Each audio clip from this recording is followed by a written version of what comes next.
यदि तुम यहां सुख खोज रहे हो वो आपकी भारी भूल है।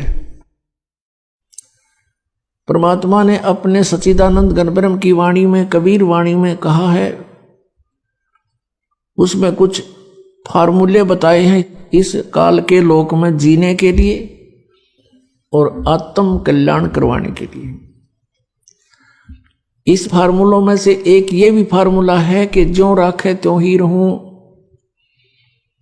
हमरा क्या चारा, और खाने जाद खरीद हूं गुलाम तुम्हारा।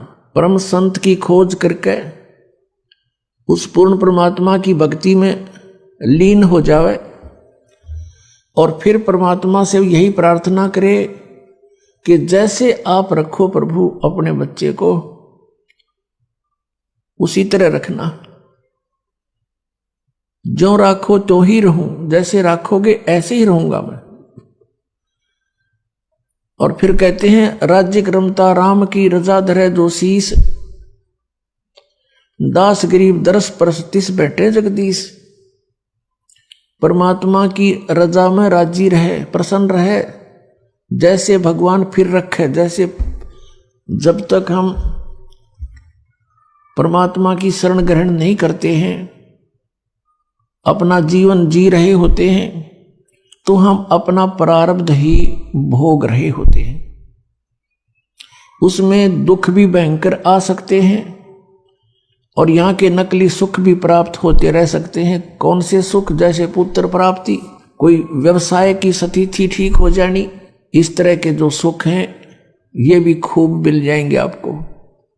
लेकिन इन सुखों का अस्तित्व कुछ नहीं है, ये आपके काम के नहीं हैं।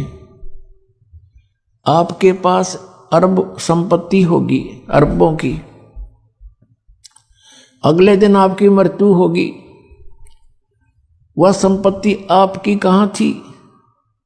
आपके संतान है, पुत्र पुत्री हैं, पोते पोती होगे, देवता देवती होगे।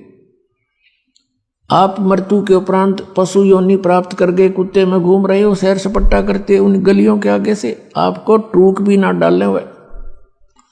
कहने का भाव ये है कि इस स्थिति को समझकर, यहाँ के सब इन कर्मों और आध्यात्मिक मार्ग को समझकर हमने अपने जीवन को एक सुचारू करना है। जब तक हम परमात्मा की शरण में नहीं है तो दोनों प्रकार के आपके ऊपर वो संस्कार प्रभावी रहेंगे। जब आप परमात्मा की शरण में परम संत के माध्यम से आ जाते हो, फिर आप अपनी मर्जी मत चलाओ। अपने यहां दीर्घ रोग लगा हुआ है जन्म और मृत्यु का, और हमने ये रोग कटवाना है। ये भयंकर जो है रोग है आपका, और ये बीमारी सबका लगी हुई है। ये ब्रह्मा विष्णु महेश का भी यही बीमारी है, इनको भी जन्म मृत्यु का रोग है। और आप जी ब्रह्मा विष्णु महेश से ऊपर किसी को मानते नहीं थे, विशेषकर पवित्र हिंदू धर्म के श्रद्धालु, और ये भी जन्म मृत्यु के रोग में। सरपुरुष यानी ब्रह्म भी जन्म मृत्यु के रोग में, अक्षर पुरुष भी जन्म मृत्यु के रोग से ग्रस्त। केवल एक परम अक्षर ब्रह्म जिसको सत्य पुरुष कहते हैं, वो कबीर देव हैं, कबीर साहब, वो इस जन्म मृत्यु के रोग से मुक्त हैं और वे वैद्य हैं, इस रोग के नाश करने वाले।